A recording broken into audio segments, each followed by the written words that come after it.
नमस्कार, आप देख रहे हैं न्यूज़ 24। मैं हूं आप सभी के साथ फिटनेश माथुर। हम बात कर रहे हैं नवाब वर्सेस फडणवीस की। जी हां, आरोप प्रत्यारोप का जो दौर है वो लंबा हो चला है। बड़े और संगीन आरोप एक दूसरे पर लगाए जा रहे हैं। बीजेपी ने नवाब मलिक के आरोपों पर पलटवार कर फडणवीस को पाक साफ बताया है। उन्होंने कहा कि फडणवीस के कार्यकाल में कोई गड़बड़ी नहीं हुई। उन्होंने रियाज भाटी की सीएम उद्धव ठाकरे और शरद पवार के साथ फोटो भी मीडिया के सामने रखी और कहा कि अब नवाब मलिक को ऑक्सीजन की जरूरत पड़ेगी। रियाज भाटी जब सामने आएगा तो सारा सच सामने आ जाएगा। उन्होंने कहा कि बीजेपी सनसनी की राजनीति नहीं करती, लेकिन रियाज भाटी को भगाने में एनसीपी का हाथ था। और इससे पहले नवाब मलिक ने देवेंद्र फडणवीस और बीजेपी पर जाली नोट का कनेक्शन भी दिखाया और बताया। ये 4 तस्वीरें इस वक्त आपके सामने।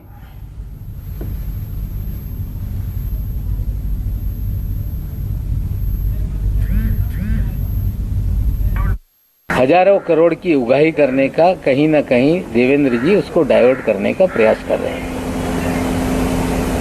और सिर्फ डाइवर्ट करने का नहीं, उस अधिकारी को बचाने का प्रयास हो रहा है,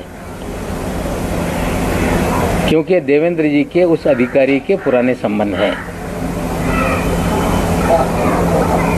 2008 में कोई अधिकारी नौकरी पे आता है और 14 साल से मुंबई शहर छोड़ता नहीं। इसके पीछे क्या राज है? देवेंद्र जी औरों को कह रहे हैं कि अंडरवर्ल्ड कलेक्शन के लोग हैं ये, लेकिन देवेंद्र जी हम आपसे पूछना चाहते हैं कि सारे अंडरवर्ल्ड के लोग, जो अंडरवर्ल्ड कनेक्टेड लोग हैं, जो बड़े बड़े क्रिमिनल हैं, आपने मुख्यमंत्री रहते हुए उन्हें सभी लोगों को जो सरकारी कमीशन है, सरकारी बोर्ड है, उसका अध्यक्ष क्यों बनाया?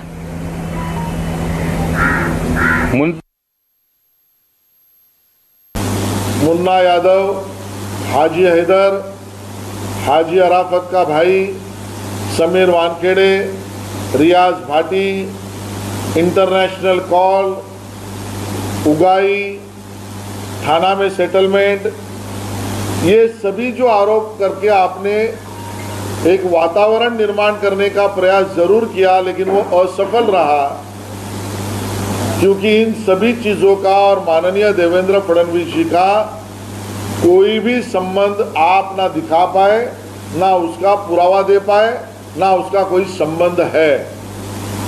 देवेंद्र जी के प्रोटेक्शन में जाली नोट का खेल इस महाराष्ट्र में चल रहा था। 8 अक्टूबर 2017 को डायरेक्टर इंटेलिजेंस रेवेन्यू ने बीकेसी में एक छापेमारी की, जिसमें 14 करोड़ 56 लाख रुपए के जाली नोट पकड़े गए।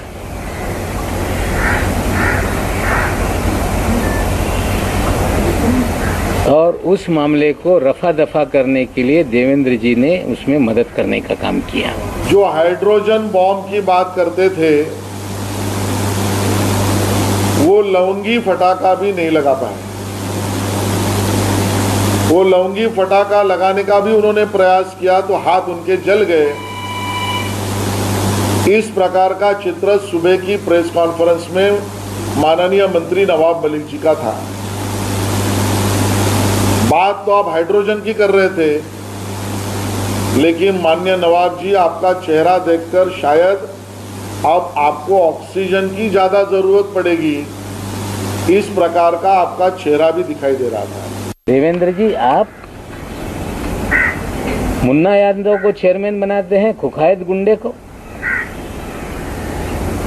बांग्लादेशियों को इस शहर के अंदर आबाद करता है, उसको आप minority Maulana Azad finance corporation का चेयरमैन बनाते हैं। तो जो जाली नोट का रैकेट चलाता है, कहीं छोटे मोटे कोई कार्ड छाप लेके कांग्रेस का नेता बना देता है, रहता है किसी और पार्टी में, काम आपके लिए करता है, और बाद में आप उसे महाराष्ट्र के अल्पसंख्यक आयोग पद का अध्यक्ष बनाते हो। जहां तक रियाज भाटी गायब हुआ है, उस बारे में उन्होंने कहा, माननीय नवाब मलिक जी ने, इसके ऊपर हमारा गंभीर आरोप है। रियाज भाटी गायब हुआ है या रियाज भाटी को बचाया जा रहा है, गायब किया जा रहा है। राष्ट्रवादी कांग्रेस रियाज भाटी को कस्टडी में लाने से बचा रही है और गायब कर रही है, हमारा आरोप है। क्योंकि जो बातें सामने आई हैं इसमें रियाज भाटी का नाम जो पुलिस अधिकारी वाजे वसूली करता था उसके एजेंटों के नाम आए, उसमें आया है। और इसके लिए रियाज भाटी अगर मुंबई पुलिस या केंद्रीय यंत्रणाओं के सामने आएगा तो वसूली के और प्रकरण खुल जाएंगे और इसके लिए रियाज भाटी को गायब करने का काम तो राष्ट्रवादी कांग्रेस ने नहीं किया है ना, ये हमारा आरोप उनके ऊपर है। एलबीएस रोड पर ये जो जमीन है, इस जमीन की एक रजिस्ट्री सॉलिडस नाम की कंपनी के साथ हुई। मरियम भाई ब्यूरो ऑफ गोवावाला, मुंदिरा प्लम्बर, ये दोनों की तरफ से पावर ऑफ अटर्नी होल्डर है Salim Patel. Irrevocable power of attorney holder है सलीम पटेल। 2005 में इसकी खरीद हुई है 2053 पर स्क्वायर फीट, यानी 2000 रुपए स्क्वायर फीट से। Ready regular rate 8550 square metre है और मार्केट रेट 2053 स्क्वायर फीट के हिसाब से। और ये जो अंडरवर्ल्ड के लोगों से खरीदी गई लैंड कुल 3 एकड़ एलबीएस रोड पर जमीन खरीदी गई 30 लाख रुपए में, 30 लाख, और उसमें से भी पेमेंट हुआ है 20 लाख रुपए का। और मुंबई से इस वक्त मेरे दो सहयोगी मौजूद हैं, विनोद जगदाले और इंद्रजीत सिंह। सबसे पहले विनोद, मैं आपके पास आ रही हूं। दोनों तरफ से संगीन और गंभीर आरोप लगाए गए हैं एक दूसरे पर। अब आगे क्या, कैसे सच्चाई सामने आए? सिर्फ आरोप लगाए जा रहे हैं। देखिए, सिर्फ आरोप लगाए जा रहे हैं। आज जो प्रेस कॉन्फ्रेंस हुई और उस प्रेस कॉन्फ्रेंस में नवाब मलिक ने जो रियाज भाटी के लेकर जो आरोप लगाए, लेकिन बाद में सोशल मीडिया पर जो आपने तस्वीरें देखी होंगी वो सबके साथ रियाज भाटी की तस्वीरें हैं, चाहे नेता कांग्रेस के हो, एनसीपी के हो, शिवसेना के हो या फिर राष्ट्रवादी कांग्रेस पार्टी के हो। आरोप तो लगा दिया, लेकिन यहाँ पर पुख्ता सबूत अभी भी आने बहुत बेहद ज़रूरी है। आपने देखा ही होगा, रोज़ सुबह यही हो रहा है दोनों पार्टियों की तरफ से, यानी शिवसेना हो या माफ कीजिए राष्ट्रवादी कांग्रेस हो या फिर भारतीय जनता पार्टी हो, रोज एक नए नए खुलासे वहां पर हो रहे हैं। अगर सबूत था, अगर भाजपा के पास पहले से इतने सबूत थे, तब उनकी सरकार थी महाराष्ट्र में 5 साल, केंद्र में भी उनकी सरकार अभी भी मौजूद है, पहले भी सरकार थी, तो तब कार्रवाई क्यों नहीं हुई? और नवाब मलिक अब ये बात कर रहे हैं, नवाब मलिक को मंत्री हुए 2 साल हो चुके हैं, लेकिन अब वो ऐसा क्यों कर रहे हैं? जाहिर है उनका जमाई जो ड्रग केस में जब अंदर था, वो जब जमानत पर बाहर निकले तो उसके बाद उन्होंने ताबड़तोड़ एक एक कर हमला करना शुरू कर दिया है। फिर वो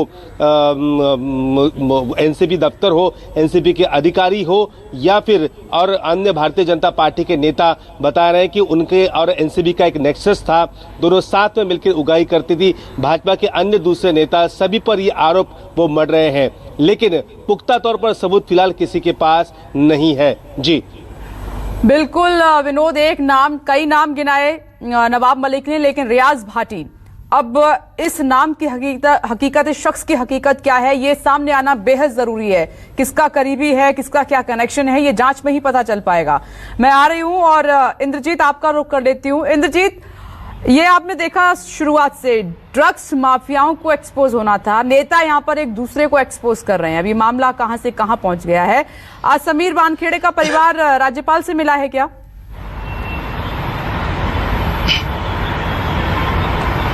जी बिल्कुल, कल ही समीर वानखेड़े का परिवार राज्यपाल से मिला था और इसमें इंटरफेयर करने के लिए कहा था कि किस तरह से उन पर निजी हमले किए जा रहे हैं, राज्यपाल इसमें इंटरवीन करें। दूसरी बात यह है कि ये मामला कोर्ट में भी चल रहा है और तीसरा आरोप प्रत्यारोप तेजी से बढ़ रहा है। इस मामले में जिन 4 लोगों पर आरोप लगाया गया था उसमें से एक हाजी अराफात से हमने बात की थी। हाजी अराफात का कहना था कि जब मेरा भाई नकली नोट के मामले में पकड़ा गया था तब उस वक्त मैं शिवसेना में था, इसलिए नवाब मलिक को जो सवाल पूछना है वो मुख्यमंत्री से पूछना चाहिए, न कि पूर्व मुख्यमंत्री देवेंद्र फडणवीस से पूछना चाहिए। तो कई सारे सवाल अब इस मामले में आ रहे हैं और नवाब मलिक पर भी हमले तेज हो गए हैं, क्योंकि उन्होंने 4 लोगों पर आरोप लगाया है और चौतरफा हमला नवाब मलिक पर बीजेपी की तरफ से हो रहा है। तो जो क्रूज ड्रग्स का मामला है वो पूरी तरह से अब राजनीतिक बन चुका है और नवाब मलिक बनाम बीजेपी की लड़ाई बन चुकी है। और बीजेपी के भी अगर नवाब मलिक एक तरफ से मोर्चा खोलते हैं तो बीजेपी के नेता चारों तरफ से मोर्चा खोलते हैं। रही बात रियाज भाटी की, तो रियाज भाटी इस मामले में वांटेड है और अंडरवर्ल्ड से उसके रिश्ते पहले ही बताए जाते हैं और जो वसूली मामला दर्ज हुआ है परमवीर सिंह पर गोरेगांव में, उस मामले में वो वांटेड है अभी। बिल्कुल इंद्रजीत, तो विनोद अब क्या हो रहा है, राजनीति किस तरफ जा रही है अब इस पूरे मामले को लेकर, क्योंकि नवाब मलिक कह रहे हैं कि ये तो शुरुआत है, आगे पिक्चर बाकी है। देखिए, नवाब मलिक कह रहे हैं कि मेरे पास और ऐसे कई राज हैं, वो राज एक एक कर मैं लोगों के सामने लाऊंगा, जनता के सामने लाऊंगा और भारतीय जनता पार्टी का असली चेहरा क्या है वो मैं बताऊंगा।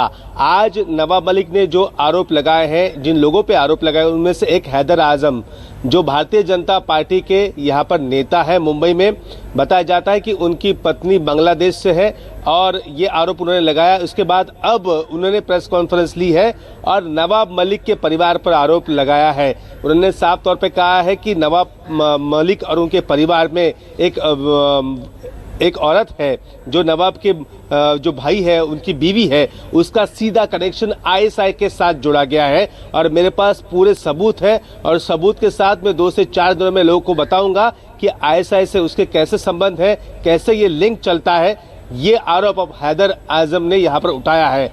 या हर कोई उठ के पीसी ले रहा है और बात कर रहा है कि इसके संबंध इससे है, इसके संबंध इससे है, लेकिन पुख्ता तौर पर सबूत कोई नहीं यहाँ पेश कर रहा है। चाहे भारतीय जनता पार्टी हो, चाहे नवाब मलिक हो, या फिर इन दोनों की लड़ाई में जो शख्स सामने आ रहा है, जिसका नाम लिया जा रहा है, वो कोई पुख्ता सबूत यहाँ पर पेश नहीं कर रहा है। देखिए, फोटोग्राफ्स भाटी के तो सभी के साथ है, तो इसका मतलब ये तो नहीं हुआ कि भाटी सभी पार्टियों का खास है। हाँ, भाटी का किरदार क्या है, भाटी क्या काम करता था, ये जानने की न्यूज़ 24 ने कोशिश की है।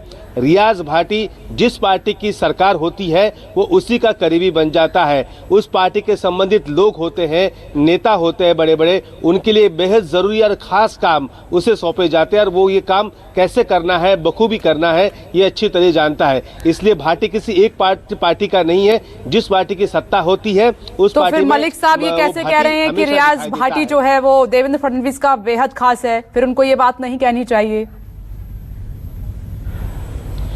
देखिए, 2014 से 2019 में भारतीय जनता पार्टी की सरकार महाराष्ट्र में थी। भारतीय जनता युवा मोर्चा का कोई कार्यक्रम हो या भारतीय जनता पार्टी उत्तर भारतीय मोर्चा हो, हर प्रोग्राम में रियाज भाटी वहां पर शामिल होते हुए दिखा है। देवेंद्र फडणवीस जी के साथ भी देवेंद्र फडणवीस के साथ भी उसके फोटोग्राफ से, यही नहीं, नवाब मलिक ने आरोप ये लगाया कि पीएम के दौरे में भी जब मुंबई में जब हुआ था तभी भाटी उसमें शामिल था। इसलिए नवाब मलिक ये कहते हैं कि भाटी देवेंद्र फडणवीस का खास है। हालांकि भाटी फिलहाल कहा है किसी को पता नहीं, लेकिन जिसकी सरकार होती है भाटी उसका होता है। नवाब मलिक का भी फोटो है भाटी के साथ, वो साफ तौर पर बीजेपी के नेता दिखा रहे हैं, वो फोटो वायरल भी हो रही है।